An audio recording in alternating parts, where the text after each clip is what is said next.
मुकेश शर्मा। क्या नाम है आपका? मुकेश शर्मा।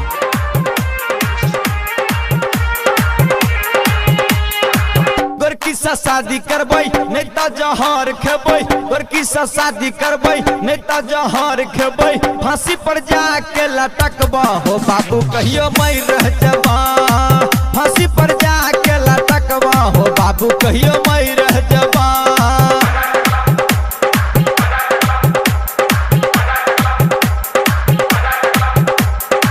गोरकी से शादी करबै नेता जहर खेबै, गोरकी से शादी करबै नेता जहर खेबै, फांसी पर जाके लटकबा हो बाबू कहियो मई रह जबा, फांसी पर जाके लटकबा हो बाबू कहियो मई रह जबा।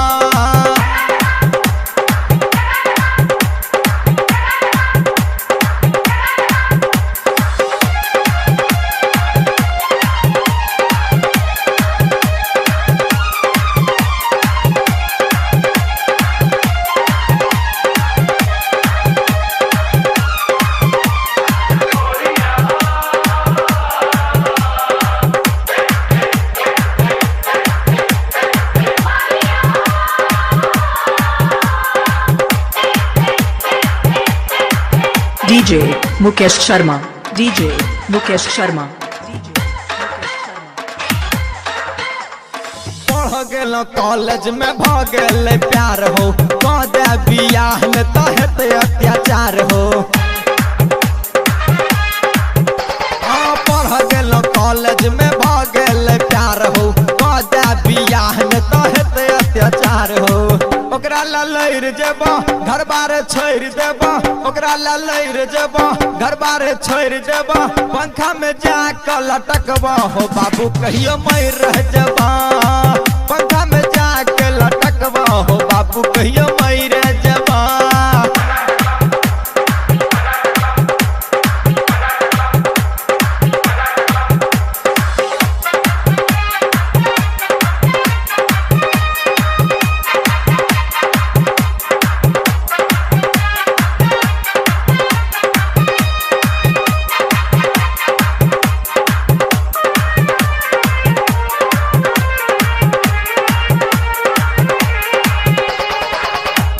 डीजे मुकेश शर्मा। डीजे मुकेश शर्मा।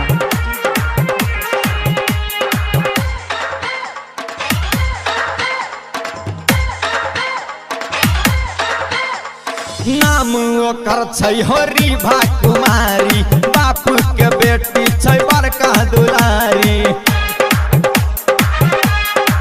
हो बाबू नाम ओकर छै हो रीभा कुमारी, बापू के बेटी छै बड़का दुलारी।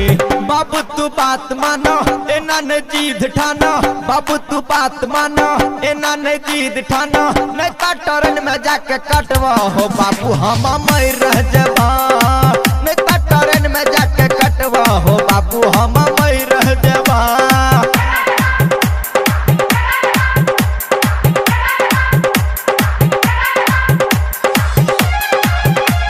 DJ Mukesh Sharma. DJ Mukesh Sharma.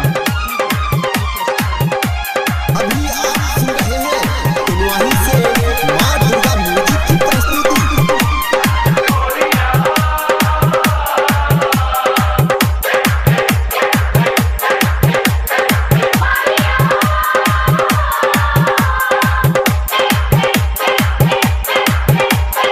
Music by Sanjay Mixer. Writer Anil लिखल कई गीत में, पागल रातिसबा हो भजत पीत में। हो बाबू राइटर अनिल लिखल कई गीत में, पागल रातिसबा हो भजत पीत में। कोनो जोगार लगबा लब के बुखार छोड़बा, कोनो जोगार लगबा लब के बुखार छोड़बा, पत्थर पर जाके माथा फोड़बा हो बाबू कहियो मई रह जबा, पत्थर पर जाके माथा फोड़बा हो बाबू कहियो मई रह जबा। डीजे मुकेश शर्मा। डीजे मुकेश शर्मा। गोरकी से से शादी करबै नहीं तो जहर खेबै गोरकी से शादी करबै नहीं तो जहर खेबै फांसी पर जाके लटकबा हो बाबू कहियो मैं रह जबा फांसी पर जाके लटकबा हो बाबू कहियो मैं रह जबा DJ Mukesh Sharma. DJ Mukesh Sharma.